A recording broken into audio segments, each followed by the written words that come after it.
José Cecilio del Valle era un personaje muy interesante de la periodo de transición entre la colonia tardía y el inicio de la época independiente y republicana en el contexto de Centroamérica. Nació en Choluteca el 22 de noviembre de 1777, en una época cuyo contexto va a ser una revolución económica y tecnológica, que es la revolución industrial inglesa, una revolución científica, perdón, una revolución cultural y científica también, que es el movimiento filosófico cultural llamado la Ilustración, que es un movimiento que en el contexto de finales del siglo XVII y la primera mitad del siglo XVIII en Inglaterra y Francia, pretendió basar la resolución de los problemas humanos no tanto por la fe, por la oración o por la religión, sino por la confianza en que el ser humano, merced al conocimiento y la aplicación de la ciencia, en el entendimiento y solución de su problemática, podía alcanzar la prosperidad, el bienestar y la felicidad. Entonces los ilustrados parten de la idea de que es necesario la investigación, hacer a un lado los dogmas. Esto no implica que tengan una posición de enemistad rotunda con la iglesia o con las creencias religiosas. De hecho, hay una versión de la ilustración que tiene una concepción de la religión basada en la idea de que Dios es un relojero universal que programa todo lo que es la naturaleza, la realidad,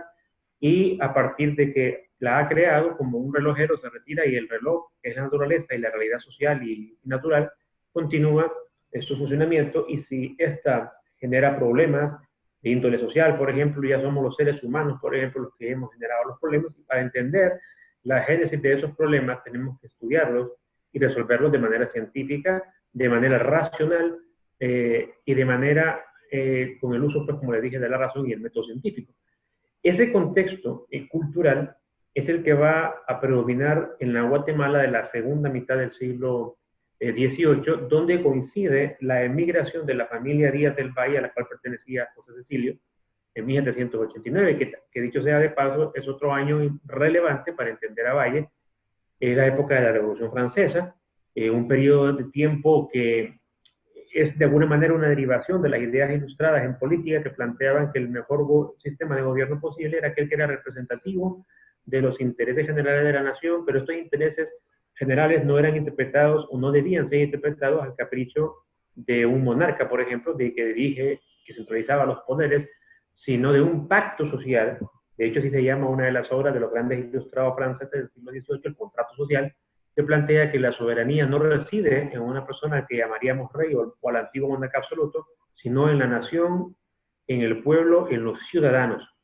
Estos ciudadanos se ponen de acuerdo en nombrar autoridades, pero esas autoridades van a responder a un pacto que en términos concretos expresa la existencia de una constitución, que plantea derechos, y en esa época pues, los fundamentales derechos eran los del ejercicio político, los derechos civiles, como por ejemplo el derecho a la vida, el debido proceso, la igualdad de todos ante la ley, y esto trastocaba y en sí era una revolución teórica en torno a lo que había fundamentado los antiguos regímenes llamados absolutistas que habían estado en boga en la Europa occidental entre el siglo XVI y el siglo XVIII, precisamente, cuyo uno de sus últimos regímenes representativos es el francés, que experimenta su quiebra a partir de la Revolución de 1789. Entonces, estos principios científicos, teóricos, estos avances tecnológicos con la invención de máquinas que automatizan la producción, que es, por cierto, un triunfo y un logro desde el desarrollo científico de la época, es el espíritu de contexto que recibe José Cecilio del Valle cuando a sus 13 o 14 años se muda a la ciudad de Guatemala y comienza a hacer estudios, primero de manera privada para aprender las lenguas que son fundamentales para acceder al conocimiento a través de los libros. Es decir, él va a aprender 4 lenguas, aparte de su lengua materna castellano, que son el latín. Hasta entonces, antes de que él ingrese a la Universidad de San Carlos, que era la única, pero también una de las más importantes de la Hispanoamérica de aquella época, se enseñaba las cátedras en latín, pero ya merced a la llegada de un fraile franciscano muy imbuido del espíritu de la Ilustración, que había estado en España, pero que era de origen costarricense, y que llega a rectorar la Pontificia Universidad de San Carlos, él hará de Valle su discípulo y le transmitirá el deseo, la curiosidad, el imperativo de investigar, de experimentar para encontrar la verdad de los fenómenos, no solo naturales, sino también sociales. Y es así como Valle pues, se convertirá en un abogado muy reputado, pero también su campo de conocimiento trascendía el derecho, el cual dominaba el derecho de Indias, el derecho canónico, que también estudió eso, se bachilleró en filosofía, y de ello hay que decir que incluso en ese tiempo todavía entre filosofía y ciencia no había una división muy marcada. Su tesis para hacer bachiller en filosofía, previo a después a ser abogado, va a ser sobre los principios de la física, que entonces era la vanguardia del conocimiento, las teorías de la gravitación universal de Newton, de Isaac Newton, y hará también una presentación de una especie de tesina sobre la base de los experimentos del norteamericano y prócer de la independencia estadounidense, Benjamin Franklin, sobre la electricidad aplicada al pararrayos. Es decir, los intereses de Valle trascendían las humanidades, trascendía el derecho, que lo va a dominar muy bien, sino que también abrevaban en estas fuentes diversas del conocimiento humano, en este caso las ciencias naturales. Entonces Valle, con ese acervo, que obviamente no es casual porque Valle en lo que es la pirámide social colonial era un criollo, su abuelo era un andaluz que llegó a dedicarse al comercio y después a la ganadería a Choluteca en el año 1700, don Antonio Díaz del Valle, y su nieto, que va a ser el padre de Valle, casó con una prima hermana de él, con la autorización incluso de la iglesia, porque se justificaba en aquel entonces por no encontrar pares raciales, porque hay que recordar que es una sociedad racista y excluyente la que había en ese momento, que pudiera ser de la alcurnia y de homologado socialmente a él. Y entonces, Valle, hay que decirlo, es hijo de dos primos hermanos, y la razón por la cual se tuvo que ir a Choluteca, reiteraba, era un conflicto familiar que tuvo con su hermana menor, que sería a la postre la madre de Dionisio de Herrera, y de sus otros dos primos hermanos, Próspero y Justo Herrera. De hecho, Dionisio, como sabemos, va a ser el primer jefe de Estado de Honduras, nombrado como tal en el año de 1825. Pero bien, lo cierto es que en Guatemala, Valle, una vez que se gradúa de abogado en el año de 1803, le acompañaba a haber sido uno de los más destacados estudiantes de la Universidad de San Carlos, y fue contratado por el capitán general de la Audiencia de Guatemala, que era la representación del gobierno español en Centroamérica. En el Reino de Guatemala eran las 5 provincias de Costa Rica, Nicaragua, El Salvador, Guatemala, Honduras. Guatemala incluía Chiapas, que después de la desanexión a México se quedaría en México. Y en ese contexto, pues, ese gobierno regional de Centroamérica lo recluta, y a partir de 1803 él desarrolló una carrera burocrática de aproximadamente 17 años, donde él alcanzó puestos importantes. No, obviamente no llega a ser capitán general, este puesto generalmente estaba destinado a los peninsulares, a los españoles nacidos allá, pero como criollo, con una educación fuera del promedio, una persona que hablaba y escribía en 5 idiomas, para aquella época, cuando casi nadie sabía leer y escribir, realmente era una persona de otra magnitud. Entonces, un poco para abreviar, Valle fue pues una persona quizás de los más eruditos, creo que era la persona más ilustrada, con mayor vastedad de conocimientos de la Centroamérica de aquel tiempo, en el primer tercio del siglo XIX, y él va a cabalgar en la transición de lo que va a ser el fin de la colonia, en el contexto de una crisis severa del Imperio Español, por la invasión de Napoleón Bonaparte en 1808, y que no regresa el rey sino hasta 1814.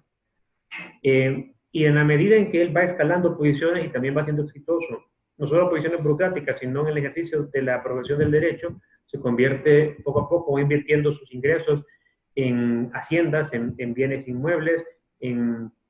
ganado. Llega a ser descrito como uno de los quizás 5 cabezas de familia más opulentos de Guatemala, siendo un advenedizo de Choluteca. Llega a tener 16,000 cabezas de ganado, y su fortuna, pues, para comparar un poco los ingresos que tenía Valle con la escala más humilde de la sociedad guatemalteca de entonces, imaginémonos que un jornalero, un peón agrícola, tenía un ingreso anual de 46 pesos, que le gustaba para vivir, ¿verdad? Humildemente, pero le gustaba para vivir. En el caso de José Silva del Valle, su ingreso anual, comparen usted con esos 46 pesos que le mencioné, era de 2.500 pesos plata al año. Entonces estamos hablando de casi 50 veces más lo que ganaba el promedio de la población centroamericana de aquella época. Entonces una persona que llega a ser muy solvente, sobre todo ya acercándonos al periodo de la independencia. Es muy importante que lo mencione porque mucha gente ha criticado y atacado a Valle por la idea de que por haber sido en sus inicios funcionario, merced a su talento, no hay ninguna recomendación clientelar antojadiza, sino su talento, era envidiado por haber sido considerado por las altas autoridades centroamericanas para ser parte de la burocracia de Centroamérica. Ocupó puestos como censor de la Gaceta, que era el periódico de Guatemala, de fiscal de la audiencia, y finalmente antes de la independencia llegó a ser auditor de guerra, que equivalía a ser un juez de primera instancia para resolución de conflictos militares a los que se le dedicaba. Entonces, pero lo que quiero decir es que Valle hasta más o menos 1815-17, que tuvo una muy buena relación con las autoridades de la Capitanía General, sobre todo los capitanes generales José Bustamante y Guerra y el anterior Antonio González, fue muy leal a los intereses de la corona. De hecho, cuando se dan los movimientos insurreccionales en Sudamérica y algunos conatos tibios en Centroamérica, como en San Salvador el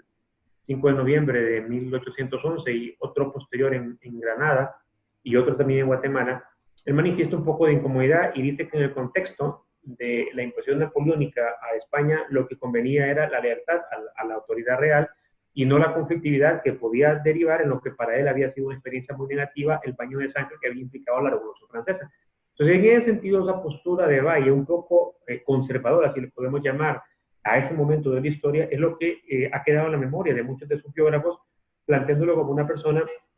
permanentemente acomodada y entregada completamente a los intereses y para siempre de la corona española, lo cual solo es cierto en ese momento de la historia cuando su padre ya no era la persona opulenta y de hecho ya había fallecido y no le heredó fortuna, porque el padre de Valle, don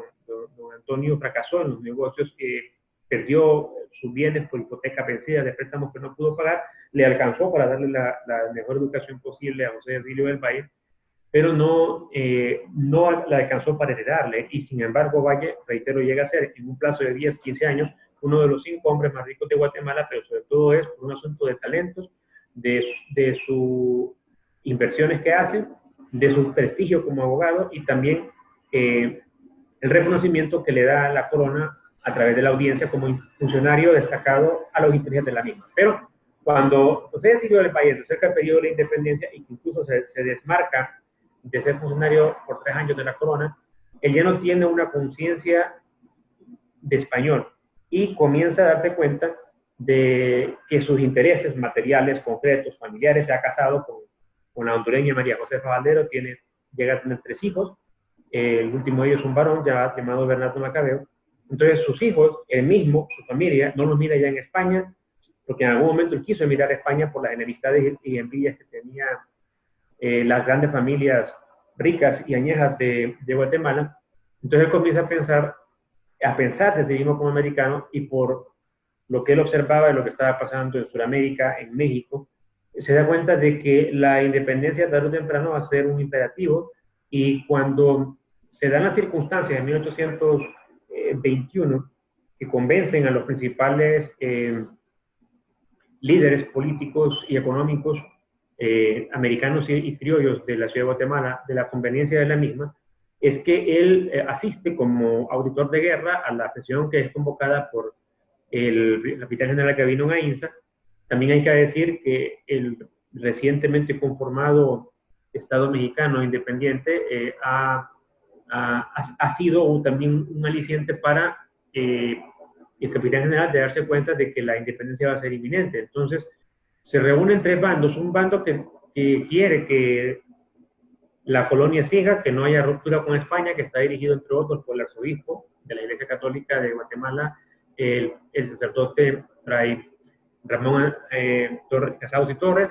y otros predados y otros criollos. Hay otro sector más radical que plantea que la independencia sea declarada de inmediato, sin condición, y un sector intermedio entre los cuales está José Edilio del Valle, que plantea que sea una independencia provisoria en la medida de que no sea impuesto desde Guatemala a las provincias, sino que también las provincias tengan opinión y consensúen si estamos o no de acuerdo con la independencia. Entonces, Valle planteaba, y como a él le encomiendan por su talento y sabiduría la redacción del acta, él el estilo en que queda redactada. Es cierto que se va a plantear que la Iglesia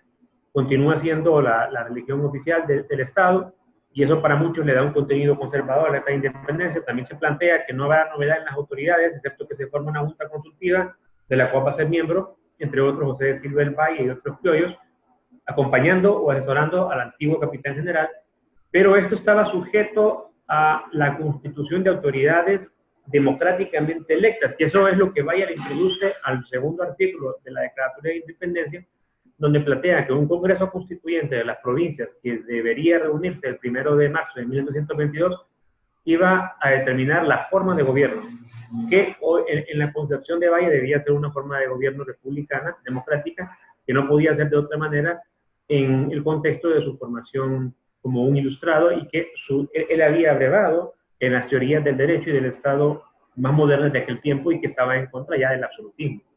Entonces, en ese sentido, ves que en ese momento no podemos considerar a Valle como una persona renuente a la independencia. Él, lo que planteo es que en el acta logra introducir de su redacción el condicionamiento a que ésta sea consensuada y que sea producto de la voluntad popular, expresada obviamente en la representación provincial, en los cabildos, en los ayuntamientos, y que en ese Congreso reunido por estos representantes, los diputados escojan en Asamblea Constituyente el tipo de gobierno y elaboren la Constitución que iba a normar en adelante el nuevo Estado independiente de Centroamérica. Ahora, ¿cuál es la ventaja entre la independencia y haber seguido siendo colonia? Obviamente es la posibilidad, si creemos en lo que es la democracia, aunque la democracia de ese tiempo no la podemos considerar con lo que hoy se entiende, los ideales de democracia plenamente inclusiva, donde no hay distinciones, por ejemplo, de elección o de ser electo para mujeres, varones. En aquel tiempo, pues, prácticamente la democracia era muy restringida. Recordemos que incluso los Estados Unidos tenían esclavitud. Brasil va a abolir esta institución perversa hasta finales del siglo XIX. En Cuba va a haber esclavitud hasta 1898. También Centroamérica va a ser de los primeros estados de Hispanoamérica que liberará a los esclavos a la altura del año de 1824, cuando se aprueba la Constitución, que no deja de tener una influencia importante de José de Silva del Valle, con elementos como estos que van asumiendo la concepción de la igualdad entre los seres humanos. Entonces, si la independencia nos lleva a una constitución republicana que plantea elementos democráticos de inclusión social y de ejercicio del poder político, no podemos decir que fue un error o que la independencia no debió haberse dado, o criticar en extremo la redacción que hace José de Silva del Valle en la misma, porque hay que entender que no era un solo sector el que va a ser actor de ese proceso político de cambio de lo que se era antes una colonia, de un Estado monárquico a un Estado republicano federal. ¿Cuáles serían los aportes de José Cecilio del Valle a Centroamérica? Los aportes de José Cecilio del Valle a Centroamérica y a Honduras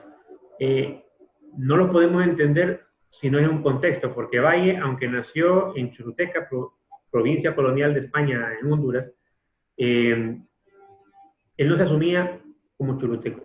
se asumía como centroamericano, y él siempre que se refería a Centroamérica, que obviamente incluía Honduras, se refería a ella como Guatemala, porque recuérdese que el nombre de la unidad administrativa que englobaba a los 5 estados centroamericanos se llamaba Reino de Guatemala o Capitanía General de Guatemala. Entonces, cuando él habla de Guatemala, él no está hablando del Estado de Guatemala, él está hablando de Centroamérica como unidad política. Y si vamos a hablar de aportes de Valle a Honduras, lo vamos a ver primero mediados en el contexto de la idea que él tiene de Centroamérica. En primer lugar, yo diría que uno de los aportes es haber abogado, haber influido en que Centroamérica,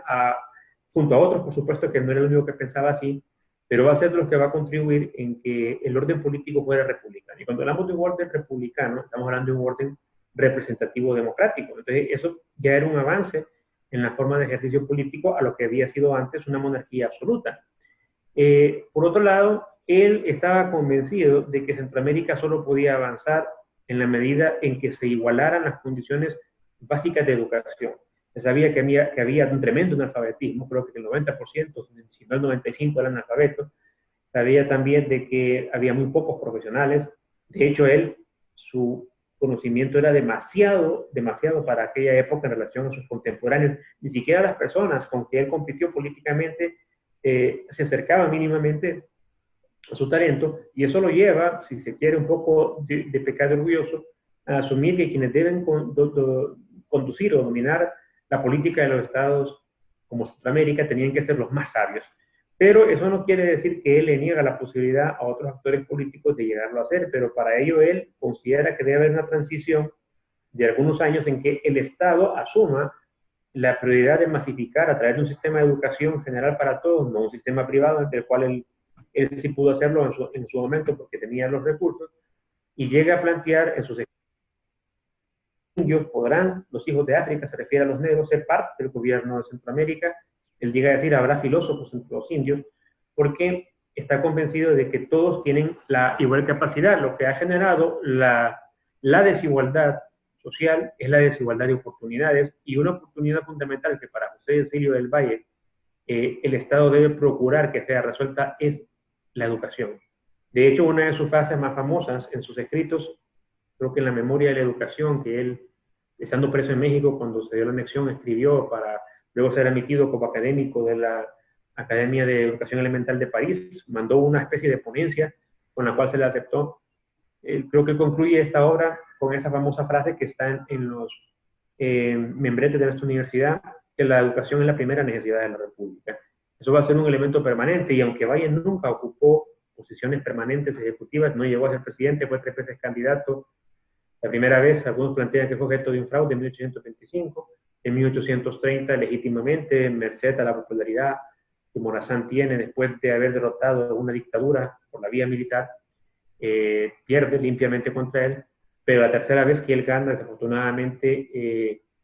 es víctima de muerte natural, de un infarto, no puede jamás llegar a ser presidente, y queda la gran duda de cómo hubiera sido Centroamérica si un hombre con los talentos, las capacidades de él, economista, naturalista, periodista, porque dirigió 3 periódicos en su vida, abogado, científico, que tanto hubiera cambiado Centroamérica, o por lo menos encarrilándose sólidamente en sus raíces a crear un Estado moderno, un Estado desarrollado, próspero. Algunos biógrafos de él han planteado de que 1825 hubiera sido el año crucial y mejor para Valle. Pero cuando se da la última elección en la cual él, antes de saber si había sido presidente, pero que luego se sabe, ya había muerto, se da, Centroamérica se encontraba en una situación muy convulsa, los estados no querían cooperar con sus ingresos para sostener la república, Morazán tiene que sofocar infinidad de revueltas, y en ese sentido, pues, los biógrafos más acreditados de él plantean que el mejor momento habría sido el anterior, y que en ese momento, aunque fracasa en su intento de mantener unida Centroamérica, Francisco Morazán era el que estaba mejor perfilado para procurar sostener una república en cuyos principios tenía mucha coincidencia Morazán con Valle, que nunca, como alguna gente ha planteado, tuvieron mayores discrepancias o enemistades. Más bien, como reiteré hace poco, Valle acepta de manera paladina el triunfo democrático de Morazán en 1830, y aunque Morazán le propone apoyarle, por ejemplo, regentando una especie de cartera de educación o ser embajador de Centroamérica en Europa, él recomienda a su primo, Próspero Herrera, quien acepta, y Morazán valida pues que este sea el embajador de Centroamérica, y recuerda que además entre Morazán y del Valle hay una relación mediada porque el primo hermano de Morazán era el tío político a la vez perdón, era primo hermano de José Cecilio del Valle, y a la vez era tío político de Morazán, casó con una tía de Morazán, don Dionisio de Herrera. Entonces, había más afinidad que cualquier tipo de hostilidad, aunque ellos estaban en partidos políticos distintos, pero los dos partidos abrevaban de los ideales liberales ilustrados, de los cuales anteriormente hice una amplia relación. Finalmente, y con esto sí concluyo, un último elemento que Centroamérica, pero no solo Centroamérica, sino incluso América Latina, le debería de manejar como agradecimiento a esta propuesta que aún no ha concretizado, es la idea de que Centroamérica debe, y América Latina, perdón, constituirse en una sola república, en una federación, en la cual los países se apoyaran mutuamente, comerciaran, se ayudaran a reducir las desigualdades entre ellos mismos y formaran una sola armada que defendiera de ataques de enemistades externas y convirtieran a América Latina en una sociedad en un espacio territorial y político fuerte. Eso lo plantea en un ensayo que escribe en marzo de 1222, que se adelantó 4 años a las ideas de Simón Bolívar, que también intentó crear un cónclave y un congreso continental para la unidad de América Latina, y ese ensayo famoso se llama Soñaba el abad de San Pedro y yo también sé soñar, donde él plantea la base de lo que sería esa unidad continental de Hispanoamérica. Eso quizás también es otro importante aporte que él da y que todavía es una utopía lograrlo, pero está señalado, y hoy en día más que nunca, como unidad cultural, que compartimos una historia, que compartimos una problemática común, que tenemos inmensos recursos potenciales para convertirnos en quizás una de las zonas más ricas del mundo. Está todo esto pues por tomar las decisiones que en su momento señalaron como correctas personajes de la relevancia y talla de José Cecilio del Valle.